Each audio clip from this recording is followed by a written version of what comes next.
কখনো মুষলধারে, কখনো হালকা ঝিরিঝিরি বৃষ্টি, মাঝে মধ্যে ভারী বর্ষণ। গত কয়েকদিন ধরে চলা এমন পরিস্থিতিতে আবারও পাহাড়ি ঢল আর বন্যার শঙ্কা সিলেটে। ভারতের মেঘালয়ের চেরাপুঞ্জিতে ভারী বৃষ্টিপাতের কারণে আবারও সিলেটের সুরমা, কুশিয়ারা, ধলাই, পিয়াইন ও সারিসহ বিভিন্ন নদ-নদীর পানি বাড়তে শুরু করেছে। আগামী ৩ দিনও ভারতে বৃষ্টি রয়েছে, বাংলাদেশেও ভারী বর্ষণ হবে। এর প্রভাবে সিলেটের গোয়াইনঘাট সহ এর ভাটিতে যে উপজেলাগুলো রয়েছে সেগুলো প্লাবিত হওয়ার সম্ভাবনা রয়েছে। বরিশালেও কখনো মুষলধারে, আবার কখনো গুঁড়ি গুঁড়ি বৃষ্টি হচ্ছে। মৌসুমী বায়ুর প্রভাবে বৃষ্টি হচ্ছে বলে জানিয়েছে স্থানীয় আবহাওয়া অফিস।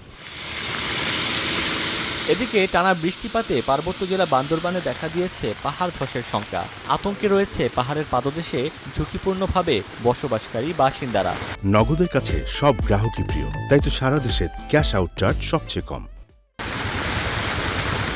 এদিকে আরেক পার্বত্য জেলা রাঙামাটিতে পাহাড় ধসের শঙ্কায় শহরের রূপনগর, শিমুলতলী, লোকনাথ মন্দির সংলগ্ন পাহাড়ের ঢালসহ বিভিন্ন ঝুঁকিপূর্ণ এলাকায় মাইকিং করা হচ্ছে। জেলায় মোট ২৬৭টি আশ্রয়কেন্দ্র প্রস্তুত রয়েছে।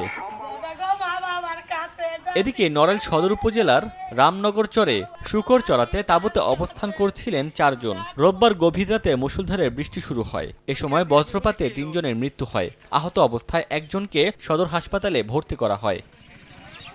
ওমর ফারুক, সময় সংবাদ।